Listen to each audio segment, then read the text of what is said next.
Alright so the thing is के कल जब मैं आप लोगों को इंडस्ट्रियल केमिस्ट्री में मेटल एक्सट्रैक्शन का कॉन्सेप्ट, उसमें iron extraction through blast furnace and then extraction of aluminium explain किया था थ्रू इलेक्ट्रोलिसिस प्रोसेस। उसके बाद फिर कुछ और ऐसी चीज़ें जो रिलेटेड हैं मेटल से, तो वो आप नोट्स में आगे ऐड कर लें। तो one of that important thing is displacement reactions of metals. Displacement reactions of metals.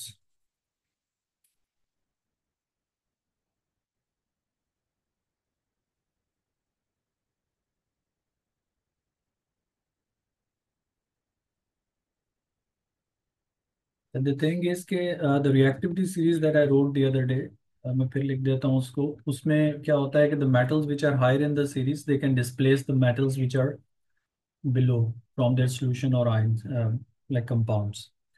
तो अगर मैं सीरीज दोबारा से लिख दूँ, इधर आपके पास नोट्स में है।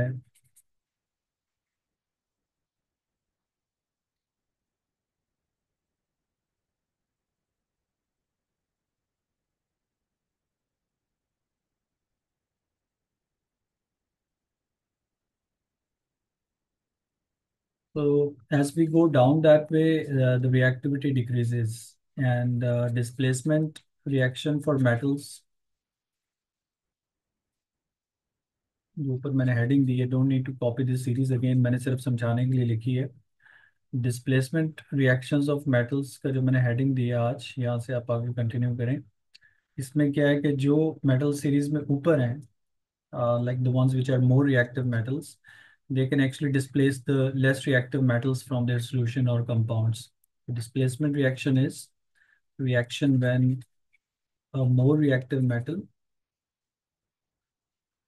when a more reactive metal displaces a less reactive metal, a less reactive metal ion from solution or its compound। ठीक है, ये डिस्प्लेसमेंट रिएक्शन की बेस है। इनफैक्ट हैलोजेंस में भी हमने डिस्प्लेसमेंट रिएक्शंस पढ़े थे, व्हेन मोर रिएक्टिव हैलोजन को displace less reactive. Similarly, a more reactive metal could also displace less reactive metal from its solution. For example, if you got this magnesium metal, तो magnesium metal का अगर आप reaction करवाते हो with some metal like iron, iron का कोई compound है हमारे पास, आयरन टू क्लोराइड, तो magnesium metal could actually replace iron 2 plus from its chloride solution and combine and take the place of iron। जब ये इसको सब्स्टिट्यूट कर देगी मेटल यहाँ से, तो it would make magnesium chloride and iron would come out as solid। Technically, when you see a reaction happening where a less reactive metal compound is given, iron is like less reactive than magnesium, फिर magnesium would come and displace iron from there, और वो उसकी जगह खुद आ जाता है। तो ये इस रिएक्शन को हम बोलेंगे डिस्प्लेसमेंट रिएक्शन, और iron solid is formed. But if you see this thing happening otherwise, मतलब अगर आपको क्वेश्चन में ऐसे मिले कि iron was trying to replace magnesium from its chloride salt, ठीक है, अगर ऐसी कोई सिचुएशन हो एंड यू सी के iron which is less reactive than magnesium, तो फिर इस केस में आप लिखोगे no reaction no change. Displacement reaction is when a more reactive metal could displace less reactive metal from its solution। Side पे मैंने reactivity series लिख दी है वापस। इधर मैंने एग्जांपल दी है मैग्नीशियम की with iron chloride solution. It could be any salt और सॉल्यूशन ऑफ आयरन, सॉल्युबल होना चाहिए बस। तो magnesium can displace iron from it's salt, but iron cannot displace magnesium from its salt because iron is less reactive compared to magnesium। अच्छा, ये तो मैंने एक जनरल रैंडम एग्जांपल लिखी है, बट इसमें जो सबसे इम्पोर्टेंट और आपके सिलेबस में भी है और वो बार बार आती है, वो अब आप ऐड करें इधर। तो that's first example, this will be the second example. So it's like displacement of और reaction between iron and copper to sulfate solution. So if you put this iron metal into copper to sulfate solution, so you could see that iron is more reactive than copper. Okay, copper series में नीचे है, iron is higher. Iron can displace copper from its solution and it forms FeSO4 plus copper is formed solid. This will be aqueous. This reaction is really important because इसमें color observations भी वो आपसे पूछते हैं. Copper to sulfate solution is blue. Colours का मैंने page आपसे table share किया हुआ है ग्रुप में, उसको लिखें अपने हाथ से नोटबुक में so that you could actually memorise some of this colours. अगर लिखना नहीं है तो प्रिंट करके अपने नोट्स में लगा लें और उसको देखें रोज. Copper sulphate solution is blue and iron two sulphate solution और iron salt solutions are green. इस रिएक्शन में जो आपसे ऑब्जर्वेशंस पूछते हैं वो उसमें हम बताते हैं कि blue solution turns green and this reaction is called displacement. In fact it's like अगर आपके पास एक बीकर है और उस बीकर में अगर आपके पास ये पड़ा हुआ है copper sulphate solution, got copper sulphate solution in a beaker, और उसमें अगर आप रख देते हैं piece of iron nail, like iron nail, steel का जो आयरन का कील होता है नेल, अगर आपने इसमें कॉपर सल्फेट सोल्यूशन में इस तरह से आयरन नेल रख दिया तो what would happen that iron would actually replace copper ions from the solution. और फिर उससे क्या होता है कि कॉपर वुड एक्चुअली डिपॉजिट और stick around the nail here. सारा कॉपर इसके ऊपर स्टिक कर जाता है. ठीक है ना, ये वाला जो कॉपर इधर आपको नजर आ रहा है it actually sticks around that nail. So the nail after the reaction we see the solution from blue it turns green plus uh, copper deposits or sticks around the nail. What we observe is observation में because it's an important reaction. इसके observation में वो आपसे जब पूछे तो आप लिखेंगे कि solution turns from blue to green and copper deposits around the nail. क्योंकि ये अक्सर आयरन नेल पे एक्सपेरिमेंट उन्होंने दिया होता डायग्राम में. हाँ तो बड़ा अच्छा क्वेश्चन पूछा. शान अब्बासी साहब आपको लेट आए हैं क्लास में. जो हम कर रहे हैं वो ये मेटल्स के आगे दो तीन चीज़ें हैं ना. मैंने इंडस्ट्रियल केमिस्ट्री में मेटल एक्सट्रैक्शंस, आयरन, उसकी एलुमिनियम की और जिंक कॉपर उसकी जिंक वगैरह की भी एक्सप्लेन की थी कल क्लास में. उससे आगे मैंने कहा था कि मेटल से रिलेटेड थोड़ी थोड़ी छोटी छोटी चीज़ें हैं वो पहले हम करेंगे. अलॉयज हैं, स्टील की टाइप्स हैं, वो सारा. तो इनफैक्ट इसके बाद फिर अ, हमारा वो एटीपी से रिलेटेड कॉन्सेप्ट है जो नेक्स्ट वीक चलेंगे थोड़ा. तो डिस्प्लेसमेंट रिएक्शन मैंने एक्सप्लेन किया, अब आप इसको अपने नोट्स में आगे ऐड कर लें. Displacement reaction of metals is कि when more reactive metal displaces the less reactive metal from its ions or solution or compound. तो ये मैंने साइड पे सीरीज वापस लिख दी है. इसमें जो मेटल ऊपर है वो लेस रिएक्टिव मेटल्स को उनके सोल्यूशन से डिस्प्लेस कर सकती है. फॉर एग्जांपल मैग्नीशियम को displace iron from its chloride and makes it magnesium chloride and iron. But अगर आप ये ट्राई करो कि आयरन को डिस्प्लेस मैग्नीशियम तो वो नहीं होगा क्योंकि iron is less reactive than magnesium, that won't be able to displace. ये हमने नहीं किया. इनफैक्ट हमने जो किया हुआ है ना वो हैलोजेंस में किए हैं डिस्प्लेसमेंट रिएक्शन, वो और चीज़ है. उससे रिलेटेड है. इसमें मेटल्स हैं, वहाँ पे हैलोजेंस थे कि मोर रिएक्टिव मेटल को हैलोजन को displace less reactive halogen from its solution, वही चीज़ है. लेकिन ये मेटल्स के लिए एक्सक्लूसिव है. और फिर इसमें ये क्या हो रहा है. और दूसरा एक वो आप लोगों को वाइट बोर्ड स्क्रीन नज़र आ रही है.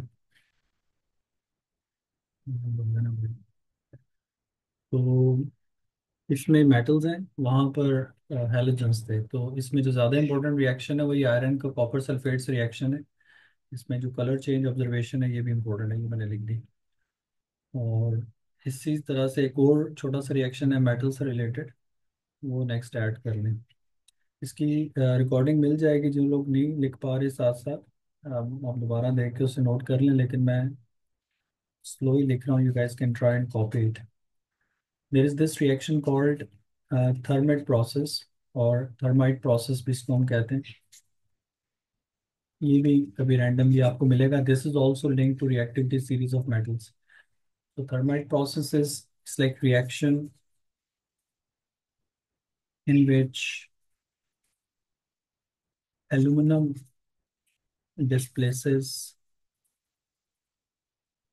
iron Fe from iron oxide Fe2O3. अब ये रिएक्शन जो है इसमें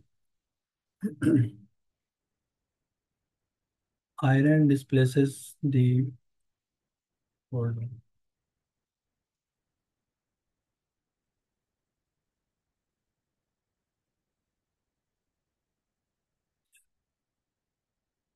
इसमें क्या हो रहा है कि आयरन ऑक्साइड से आयरन को एल्यूमिनियम डिस्प्लेस करता है. अच्छा, इस रिएक्शन से रिलेटेड आपने याद रखना है कि it's a highly exothermic reaction. So it's a highly exothermic reaction. और इससे क्या होता है कि and it forms iron in molten state.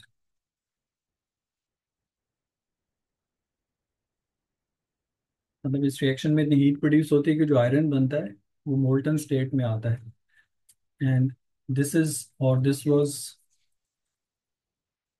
Used for welding purposes previously. जब ये वेल्डिंग का मॉडर्न मेथड नहीं हुआ था इन्वेंट, तो वेल्डिंग करने के लिए मोल्टन आयरन बनाते थे बाद इस रिएक्शन कॉल्ड थर्मल प्रोसेस. और इसमें ये काम होता है. और इसकी इक्वेशन वो आपसे जब पूछे उसमें आपने दिखाना है aluminium reacting with iron oxide. It just need a magnesium splint और स्पार्क. मैग्नीशियम इसमें एज अ कैटलिस्ट ऐड करता है, थोड़ा सा फ्लेम देते हैं. मतलब बर्निंग मैग्नीशियम आप इसमें फेंक दें पाउडर में, aluminium powder, iron oxide powder. तो this actually leads to displacement reaction again because aluminium is more reactive than iron, it would displace it. तो ये बना देगा aluminium oxide Al2O3 and iron which is formed in state of liquid molten iron. तो इस reaction में जो heat produce होती है उससे आयरन मेल्ट्स. और इसका फ़ायदा ये था कि इसको वेल्डिंग पर्पस के लिए यूज़ करते थे. और कैसे यूज़ करते थे वर्ल्ड वॉर 2 में स्पेशली, कि अगर आपका ऐसे कोई ट्रेन ट्रैक है, रेल ट्रैक है, वर्ल्ड वॉर 2 में ये इन्वेंट भी हुआ था मेथड. और उस ट्रेन ट्रैक में कोई क्रैक आ गया हुआ है, टूट गई है. तो they had these large tub like structures जो नीचे से ओपन होते हैं, ऐसे टैप लगी होती है. और स्टैंड, तो they use to put that stand on the train track, rail track. और इसके अंदर वो डालते हैं पाउडर सारा आयरन ऑक्साइड का और एल्यूमिनियम ऑक्साइड का, सॉरी एल्यूमिनियम का. और जैसे ही आप इसका रिएक्शन कराते हैं it forms iron in molten state. तो जो ट्रैक आपका टूटा हुआ वहां से you open the tap and molten iron would come out and you can actually patch it. ये डायग्राम आप बेशक मत बनाए, बट ये जो ऊपर मैंने पॉइंट्स लिखे हैं ना ये आपने याद रखने हैं कि थर्मल प्रोसेस का नाम ही इसलिए पड़ा है क्योंकि इसमें बहुत ज़्यादा हीट प्रोड्यूस होती है. And it's a reaction where aluminium displaces iron from its oxide to make molten iron. It's a highly exothermic reaction and it was used for welding purposes. अभी भी इसको ऐसे जगहों पे यूज़ करते हैं जहाँ पे इलेक्ट्रिसिटी नहीं होती और आपने काम करना होता है, वहाँ पे वेल्डिंग वगैरह करने के लिए ये काम होता है.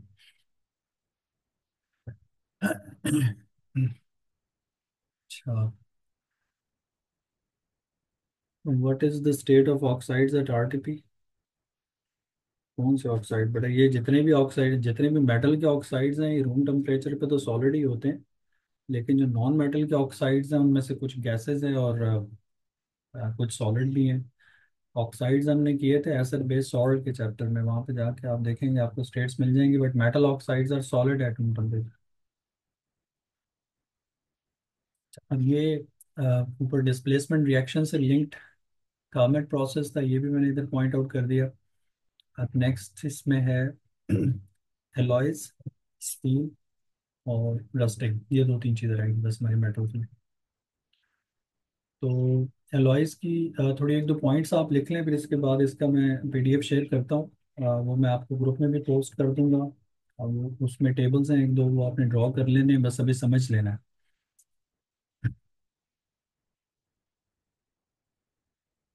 देखिए, alloys are mixtures of metals. These are mixtures of metals with other metals और नॉन मेटल्स। मतलब आप जब किसी मेटल को किसी दूसरी मेटल या नॉन मेटल के साथ मिक्स कर देते हैं, तो जो चीज़ बनती है that is called an alloy. So in short, alloys are mixtures. So alloy से रिलेटेड कुछ जनरल प्रॉपर्टीज भी आपको याद रखनी है, ठीक है। alloys are known for alloys have enhanced, increased melting points. Like इनके मेल्टिंग पॉइंट्स रिलेटिवली जो इनके पेरेंट मेटल्स होती हैं उनसे ज़्यादा होते हैं। They have relatively enhanced strength, strong होते हैं। हार्डनेस, जो मेटल्स की प्रॉपर्टीज हैं इन शॉर्ट आप समझ लें, वो इनमें एलिवेट हो जाती हैं, बढ़ जाती हैं। एंड डक्टिलिटी और मेलेबिलिटी, हमने मेटल्स की जनरल फिजिकल प्रॉपर्टीज पढ़ी थी बॉन्डिंग चैप्टर में। They have enhanced ductility and conductivity. ये जनरल पॉइंट्स आपने याद रखनी है कि हाउ और why alloys are useful for us, because they have enhanced increased strength, hardness, ductility and conductivity. these physical properties of metals become more dominant in alloys। और ये ऐसा होता क्यों है, इसके लिए एक ही की रीज़न है। फॉर एग्जांपल, आयरन के जो एलॉयज हैं, स्टील एलॉयज जो हम बोलते हैं जिनको, तो they are actually made by mixing iron with different non-metals like carbon और other metals like copper and zinc. तो वो मैं भी आपसे एक पेज शेयर करता हूँ अभी यहाँ पे, उसमें डिटेल्स हैं सारी। लेकिन जनरली आपने याद रखना है कि if steel alloy is made by mixing steel, iron and carbon, and that is actually mixed in different proportion from 1 to 4% roughly, तो उससे हमें डिफरेंट टाइप ऑफ स्टील मिलते हैं, उनकी स्ट्रेंथ और क्वालिटी डिफरेंट होती है। So steel alloys are made by mixing iron and carbon. Mostly तो उसमें आयरन ही होगा ऑब्वियसली, लाइक 96 to 97 8%। लेकिन फिर जब उसमें हम कार्बन मिक्स करेंगे तो व्हाट एक्चुअली हैपन्स कि the size of atoms of iron and carbon are different. For example, अगर हमारे पास ये लेयर है एटम्स की, आयरन की, स्टील की, तो व्हाट हैपन्स इज कि because carbon atoms are very small in size, so when you get an alloy, because alloys are made by different elements mixture, so different atom sizes are different. For example, iron के जो atoms हैं, they're sort of bigger than carbon. So smaller carbon atoms get stuck in these spaces among the bigger atoms. तो ये जो blue dot, black dots में लगा रहा हूँ बीच में, they are actually carbon atoms. So what happens here is कि like ये carbon atoms और ये हमारे पास स्टील आयरन की layers हैं। तो जब आपके पास ये वाला स्टील अलॉय बन जाएगा, so what would happen that these smaller atoms, because they got stuck in these spaces, they would actually provide a locking. So these smaller atoms provide locking for the layers. तो जब ये बड़ी वाली metal atoms की layers lock हो जाएंगे, because उनके बीच में ये छोटे एटम्स आ गए हैं, और अगर आप इसको हैमर करें, पुश करें, तो ये लेयर्स एक दूसरे पे स्लाइड या स्लिप नहीं करेंगी। Otherwise metals are known for having this ability के उसमें layers of atoms can slide or slip upon each other। लेकिन जब smaller atoms एक दूसरे में trap होते हैं layers के बीच में, that gives this additional or exceptional property of strength to the alloys। तो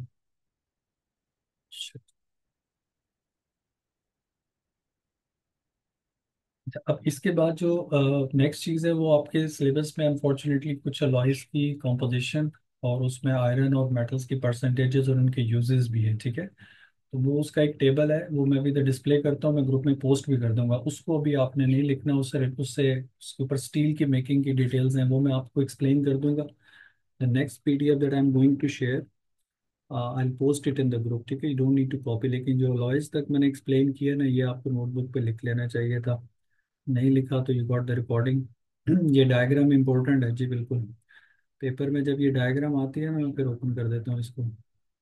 पेपर में जब ये डायग्राम आती है, तो what they expect you to know from this diagram one, कि जब ये डायग्राम बनी हो तो आपको पता हो कि ये अलॉय की डायग्राम है, क्योंकि it would actually show different atoms. एक जैसे एटम्स होंगे आयरन के या किसी और मेटल के, और बीच में डिफरेंट साइजेस के एटम्स नजर आएंगे। तो you should name this lattice as an alloy lattice. Alloys भी तो मेटल्स ही है ना मेनली। और सेकेंडली आपको ये उस पर क्वेश्चन पूछते हैं कि what's the role of the smaller atoms trapped inside, तो उसमें फिर आपने बताना है कि they provide locking to the layers. और उससे क्या होता है कि एलॉय के अंदर एक्सेप्शनल स्ट्रेंथ आती है। फिर स्टील के डिफरेंट एलॉयज हैं, ब्रास है, ब्रॉन्ज है, डिफरेंट टाइप के एलॉयज हैं, उनके यूजेस और थोड़ी रफ कंपोजिशन याद रखनी है। उसका मैं आपको अभी पीडीएफ शेयर करता हूँ स्क्रीन पे, वो मैं ग्रुप में भी डाल दूंगा, उसको आपने बाद में कॉपी कर लेना।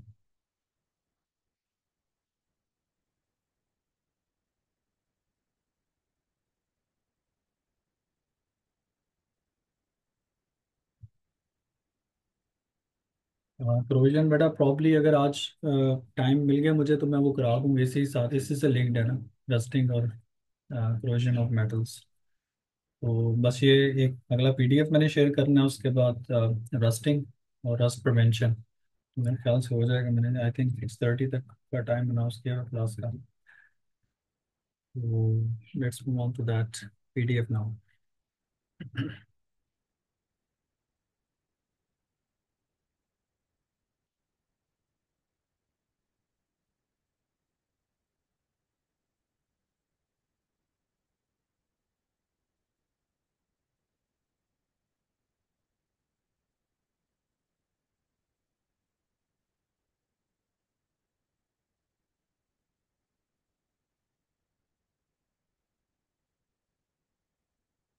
All right, so this handout that I would share in the group, you don't need to try and write or take pictures or anything from here. ये मैं ग्रुप में इसी तरह पोस्ट कर दूंगा। This is about making of steel.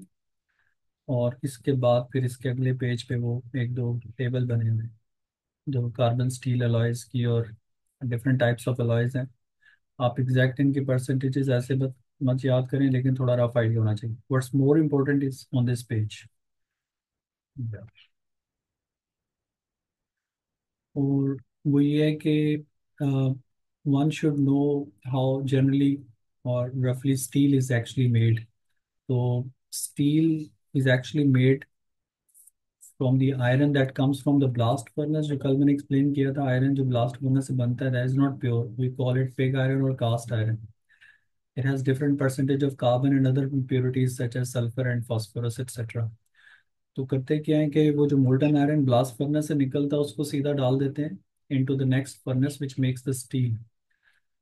और अगर आपने स्टील नहीं बनाना, कोई जगह जहाँ पे आपने चीप आयरन यूज करना है, तो वहाँ पर उसी आयरन को वो सॉलिड बना के यूज कर लेते हैं। बट व्हेन यू प्लान और wish to make steel from it, उस आयरन में जो कार्बन पहले से प्रेजेंट है, क्योंकि कोक आप ऐड करते हो हेमेटाइट के साथ, तो वो आ जाता है साथ आयरन के पाउडर मिक्स होके, सल्फर भी आता है। उसको रिमूव करके you add yourself different percentage of carbon. I mean, you remove all the carbon and sulfur and phosphorus from the impure iron first. और उसके लिए क्या करते हैं, उसको हीट करते हैं मोल्टन आयरन को फर्नेस में डाल के।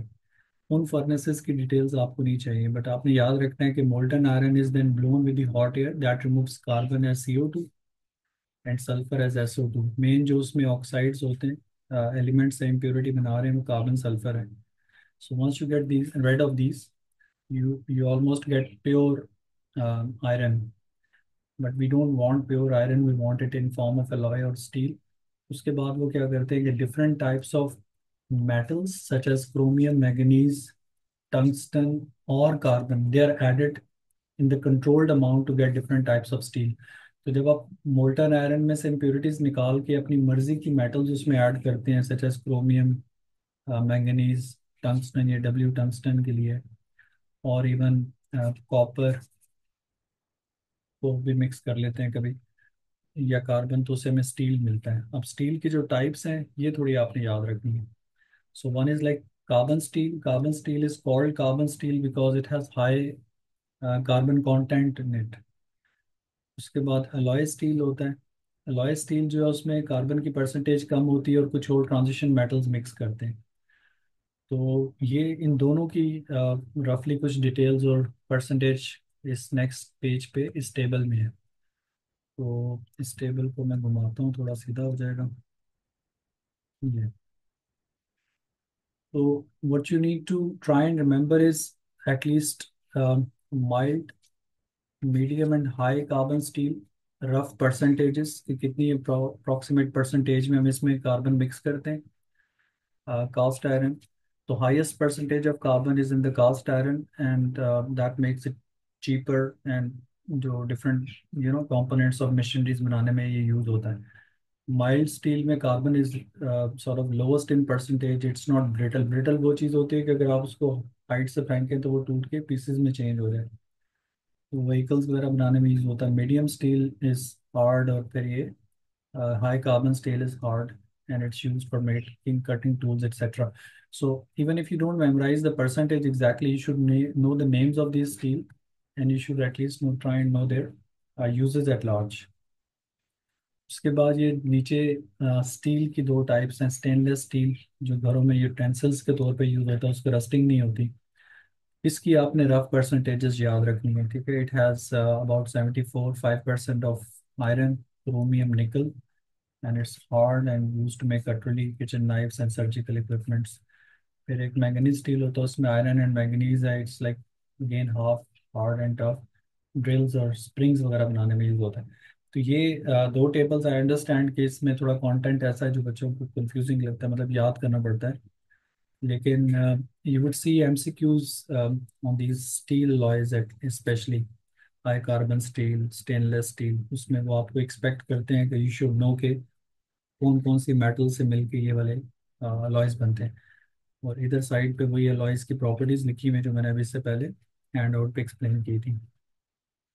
तो ये जो पीडीएफ है ये मैं ग्रुप में शेयर कर दूंगा, इसको आप वहाँ से अपनी नोटबुक्स पे डाल दें।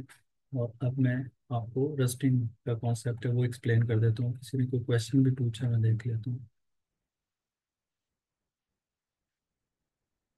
मेरे पास लेटेस्ट क्वेश्चन नहीं आता इधर।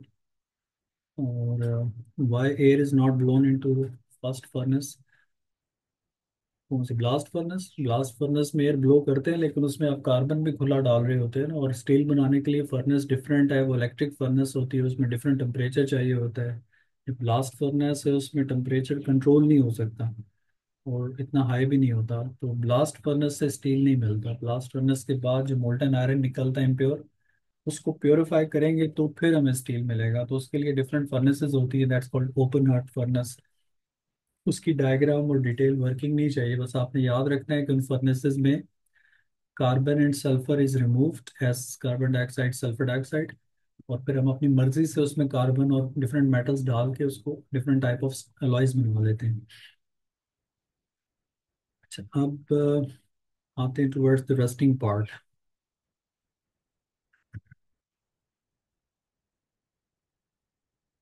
अब ये जो रस्टिंग वाला मैं एक्सप्लेन करूंगा ना, इसको आप लोग लिख लें, ठीक है, क्योंकि ये इसका मुझे पीडीएफ मुझे याद नहीं है कि सामने है।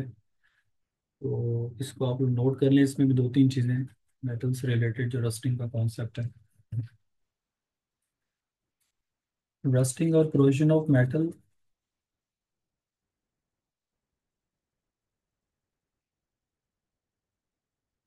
It's like mainly related to iron, and rusting is actually process of formation of oxide layer on the surface of iron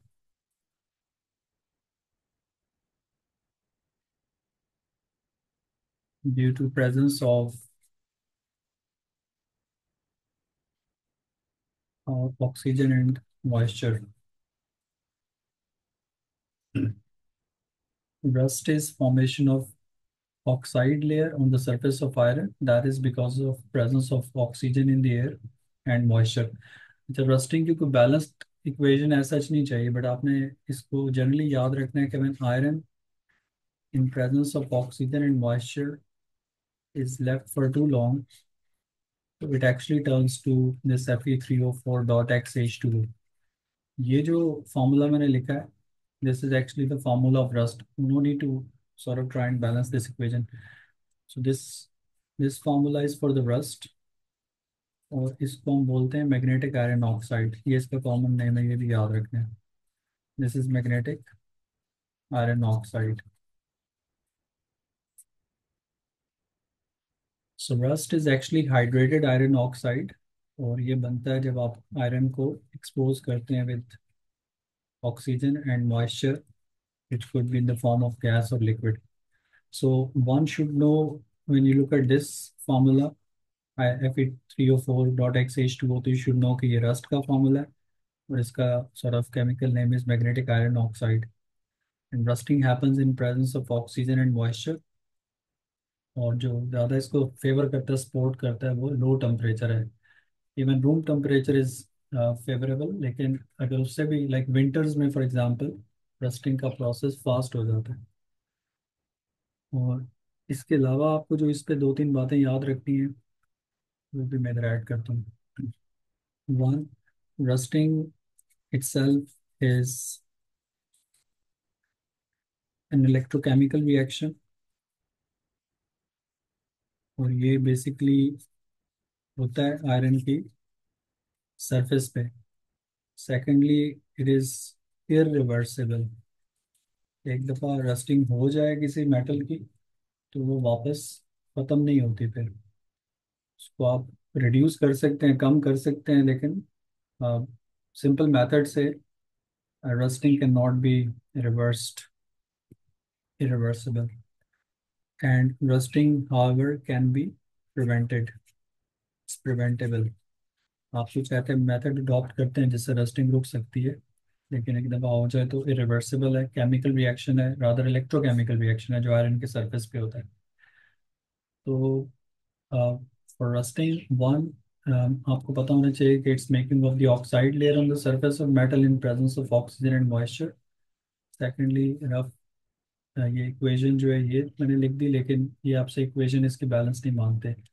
सिर्फ इसका रस्ट का फार्मूला आना चाहिए, नाम आना चाहिए मैग्नेटिक आयरन ऑक्साइड, और उसके अलावा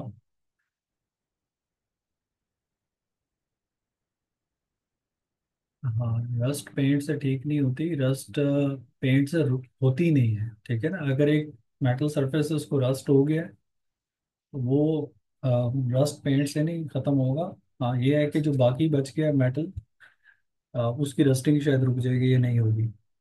लेकिन पेंट से रस्टिंग रिवर्स नहीं होती, किसी भी चीज़ से नहीं होती। रस्टिंग को रिवर्स करना है तो बड़ा महंगा काम है, कोई भी नहीं कर सकता। वो ये है कि ये जो मैग्नेटिक आयरन ऑक्साइड है, इसको आप इतना हीट करें कि इसमें से पहले ये वाटर निकले। उसके बाद ये जो Fe3O4 है, इसको आप रिड्यूस करें, और इसकी रिडक्शन बहुत मुश्किल है। आप उतना, आपके पास रस्टेड आयरन नहीं होता जितना आप उस पर पैसे लगा देंगे, तो what they do is like they rather use haematite to make more iron. तो रस्ट प्रिवेंशन के जो मेथड्स हैं ना रोकने के, कि रस्ट हो ही ना, वो आपने याद रखने हैं।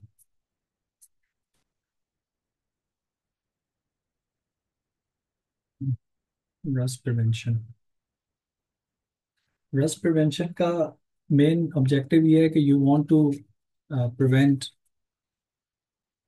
ऑक्सीजन और moisture to come in contact with the iron directly. तो ये काम आप चीप मेथड से भी कर सकते हैं, और महंगे कामों से भी, मेथड से भी कर सकते हैं।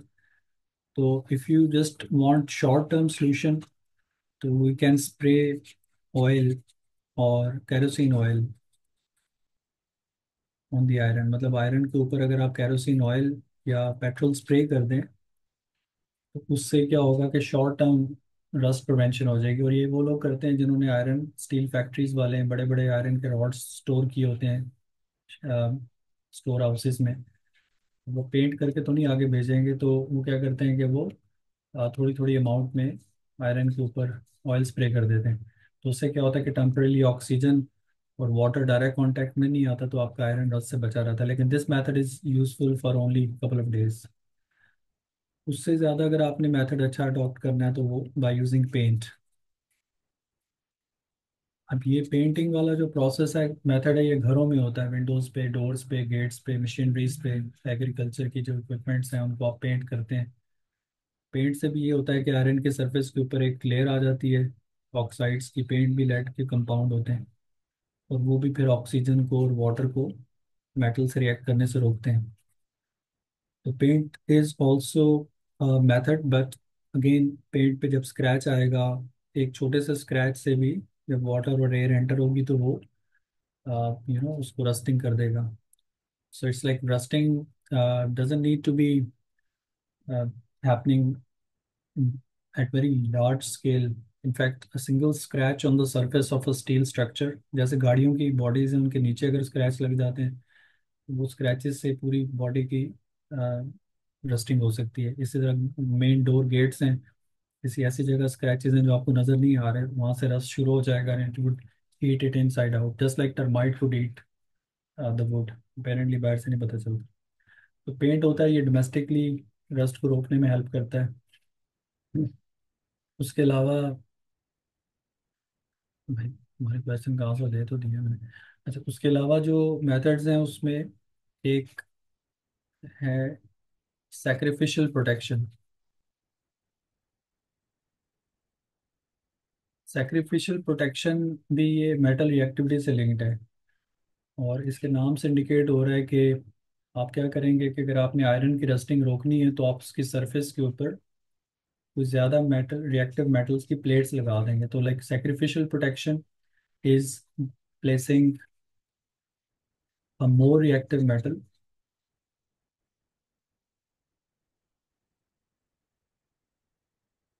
On iron. और वो जो मोर रिएक्टिव मेटल आयरन पे लगाते हैं वो टिपिकली मैग्नीशियम और जिंक की प्लेट्स हैं। Sacrificial protection is when you place a more reactive metal on the surface of iron, like इधर आपने मैग्नीशियम का ब्लॉक लगा दिया या जिंक का ब्लॉक लगा दिया, तो ऑक्सीजन और moisture would actually come and react with more reactive metal instead of iron. तो वो आपकी मेटल बची रहती है, और ये जो मेटल्स ऊपर आपने ब्लॉक्स लगाए थे ये ऑक्सीडाइज हो जाते हैं, but you have to actually replace these metal blocks every now and then. Sacrificial protection में क्या करते हैं कि the metal iron is attached with more reactive metal blocks such as magnesium and zinc. They keep on reacting with oxygen and water and iron is saved. Sacrificial protection का मतलब ये नहीं है कि आप कोई शीप या काव जो है उसको हर साल सेक्रीफाइस करें तो आपका आयरन रस्टिंग से बच जाएगा। It's sacrificing the more reactive metal for iron. In fact ये जो सेक्रीफिशियल प्रोटेक्शन है ये यूज होता है बड़ी बड़ी शिप्स के लिए। जो शिप्स हैं बड़ी बड़ी, छोटी और बड़ी सारी, they are actually made into water and they sort of stay in water forever. Ship का जो एरिया पानी के नीचे होता है वहाँ पर ये मेटल प्लेट्स लगाते हैं मैग्नीशियम जिंक की। इसी तरह बड़े बड़े ऑयल रिग्स हैं जो सी में ऑयल निकालते हैं, तो वो स्टील के बने होते हैं, उन पे जाके ये रिप्लेस करते हैं। तो अगर आप इंटरनेट पे सर्च करें तो people who dive and replace these metal blocks in deep sea, they are most highly paid people. तो अच्छा खासा पैसा वो लेते हैं, क्योंकि जो डीप सी डाइविंग है वो हर कोई बंदा नहीं कर सकता। तो sacrificial protection is one way to keep your main structure made up of iron saved from rusting. फिर जो सबसे अथेंटिक मेथड है वो इलेक्ट्रोलिसिस है, दैट इज गैल्वेनाइजिंग। गैल्वेनाइजिंग के थ्रू आप क्या करते हैं कि आप मेटल के सरफेस, आयरन के सरफेस पे अ, दूसरी मेटल की लेयरिंग कर देते हैं with the help of electrolysis. Galvanising is covering the surface of iron with rather less reactive metal such as chromium, copper। इस तरह की जो एक्सपेंसिव मेटल्स हैं, क्रोमियम, कॉपर वगैरह से आप उसको कवर देते हैं बाय इलेक्ट्रोलिसिस। ये जो हमने इलेक्ट्रोप्लेटिंग में पढ़ा था वही चीज़ है बेसिकली। तो आप गैल्वेनाइजिंग में जब करंट के थ्रू आयरन को कवर कर देते हैं with metals like chromium and copper and other expensive metal like silver even, वो मेटल्स तो वैसे ही रस्ट नहीं होती, तो आपका आयरन बचा रहता है। गैल्वेनाइजिंग कार इंडस्ट्री में भी यूज़ होती है। जब कार्स बनती हैं तो उनको फाइनल पेंट करने से पहले वो बात करते हैं विद क्रोमियम सोल्यूशन। वो कार की बॉडी के ऊपर क्रोमियम की लेयर आ जाती है, तो नेचुरली फिर वो उसकी रस्टिंग नहीं होती। फिर उसके ऊपर पेंट करते हैं, फर्दर प्रोटेक्शन हो जाती है। लेकिन नेचुरली जब आप स्क्रैच होता है या एक्सीडेंट होता है, तो वो पेंट और वो उसकी सारी लेयर जब उतर जाती है and the metal is exposed, तो फिर उसकी रस्टिंग हो सकती है। तो रस्टिंग में आपको उसका रिएक्शन, रस्ट का फार्मूला, रस्टिंग के बारे में, द फैक्ट कि it's an exothermic sort of electrochemical reaction, irreversible but can be prevented. और प्रिवेंशन के लिए आपका जो लॉजिक है वो ये कि you want to keep this iron and sorry oxygen and moisture away from iron. तो उसके लिए आप ऑयल स्प्रे कर सकते हैं, पेंट कर सकते हैं, मेटल्स अटैच कर दें, सेक्रिफिशियल प्रोटेक्शन, या इलेक्ट्रोलिसिस के थ्रू उसकी सरफेस को कवर कर दें with less reactive metals. Galvanising में जो हमने इलेक्ट्रोलिसिस में पढ़ा था वही काम करते हैं। आप देखें, आपके पास आयरन है फॉर एग्जांपल, और एक आयरन का स्पून है। आप चाहते हो कि ये प्रोटेक्ट हो जाए, तो आप उसको बना दोगे कैथोड, और उसके ऊपर आपने कोई और रिएक्टिव मेटल लगानी है जैसे क्रोमियम है, और उसके सॉल्यूशन में भी क्रोमियम के आयन ले लेंगे। तो when you pass current, chromium would actually go and stick and deposit around iron sperm, because chromium, silver, copper वगैरह की रस्टिंग नहीं होती, तो इसलिए वो फिर आपका स्ट्रक्चर बच जाता है। तो इलेक्ट्रोलिसिस के थ्रू जब आप रस्टिंग को रोकते हैं, दैट्स कॉल्ड गैल्वेनाइजिंग। और ये लॉन्ग लास्टिंग प्रोसेस है, मतलब ये एक्सपेंसिव भी है, फिर बहुत कम स्केल पे होता है, लेकिन फिर ये परमानेंट मेथड ऑलमोस्ट। अच्छा, इसी में एक एल्यूमिनियम से रिलेटेड चीज़ वो आपसे पूछते हैं, वो भी इधर ऐड कर लें। रस्टिंग से रिलेटेड तो नहीं है, लेकिन जनरल एक कॉन्सेप्ट है। वो ये है कि aluminium appears less reactive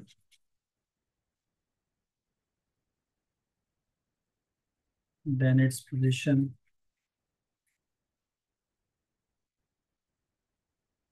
in the reactivity series। ठीक है, वो आपसे ये चीज़ बार बार पूछते हैं, रस्टिंग के कॉन्टेक्स्ट में ही आता है वैसे ये। Aluminium appears to be less reactive than its position in the reactivity series। उसकी रीज़न जब आपसे वो पूछें, फॉर एग्जांपल इधर ऊपर सीरीज मैंने लिखी है, ये, तो ये इधर एल्यूमिनियम है, but aluminium should have been quite fairly reactive, but ये भी रस्ट नहीं होता और आयरन हो जाता है जो नीचे है। जब आपसे वो ये पूछे कि why aluminium appears to be less reactive than its position in the reactivity series, उसमें आपने बताना है that aluminium is covered on the surface by a non porous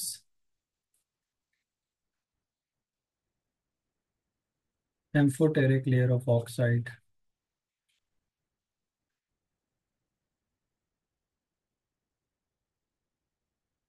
Therefore it is less reactive or does not rust। Aluminium की जो surface है इसके ऊपर सारा टाइम ऑक्साइड की एक लेयर होती है, सारी मेटल्स की होती है, लेकिन मसला आयरन का मसला ये है कि वो जो ऑक्साइड की लेयर बनती है वो आयरन के अंदर तक चली जाती है, उसको रस्ट करती है। But if you got aluminium, aluminium की सरफेस पे there is a very thin fine layer of oxide जो बन जाती है when aluminium is expose to oxygen. जब एल्यूमिनियम की सरफेस के ऊपर इस तरह से थिन लेयर आ जाएगी ऑक्साइड की, तो हमने ऑक्साइड्स पढ़े थे, देखें कल भी मैंने क्लास में रिपीट किया था कि the oxide of aluminium is amphoteric.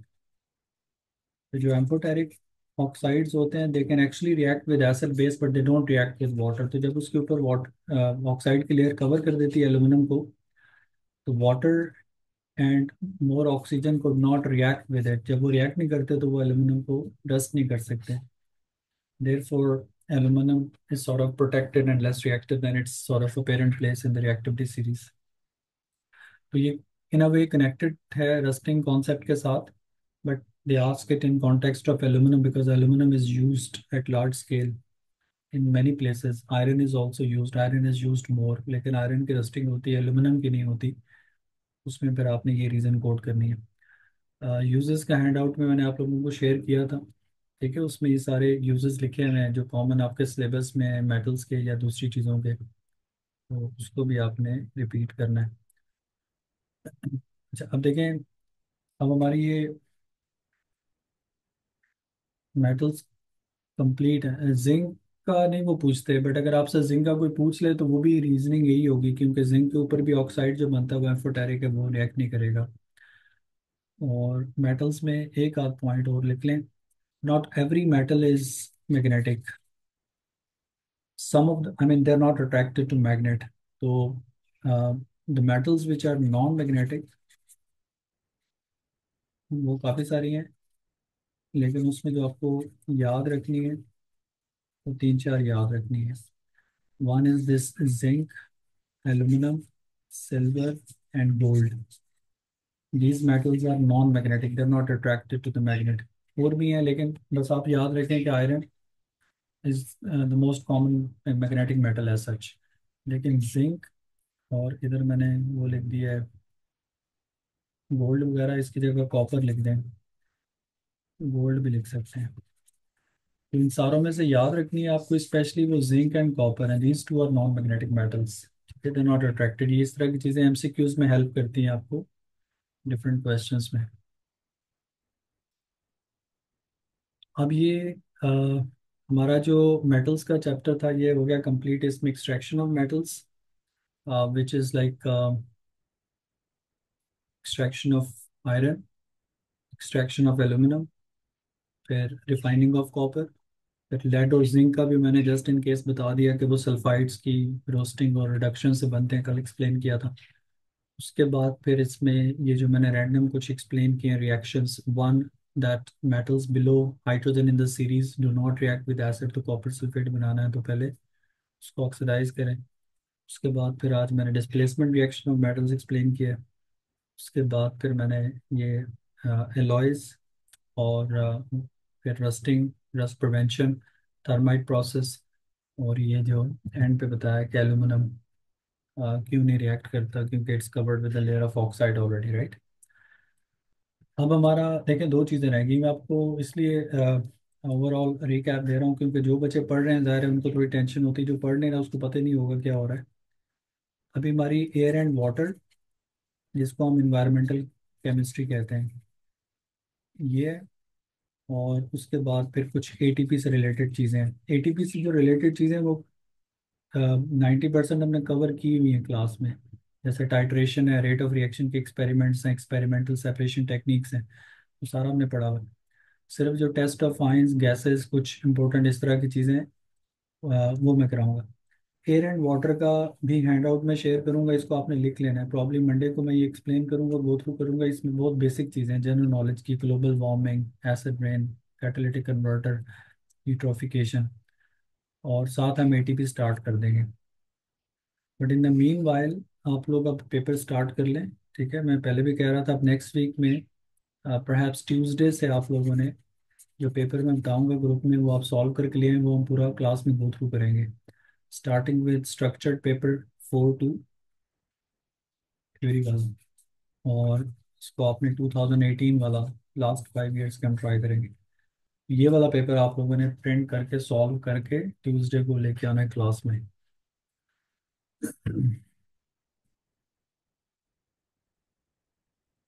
Pass paper कौन से सेंड कर दूं भैया? पास पेपर बेटा आपने मार्केट से लेने हैं या फोटो कॉपी से ले लें। बाकी अगर आप उसकी सॉफ्ट कॉपीज कह रहे हैं तो वो तो आपको मिल जाएंगे इंटरनेट से भी। पेपर नंबर मैंने डाला, मैं कोशिश करूंगा पेपर शेयर कर दूं, लेकिन आप लोगों ने हार्ड कॉपी पे प्रैक्टिस करनी। इस स्टेज पे सबके पास लास्ट 5 ईयर्स के 2 वेरिएंट्स के साथ हार्ड कॉपीज पेपर्स की होनी चाहिए। नहीं है तो मंडे तक अरेंज कर लें, क्योंकि अब हमने वही करने हैं, ठीक है। 5 ईयर्स के काफ़ी हैं, उससे ज़्यादा लेने की ज़रूरत नहीं है।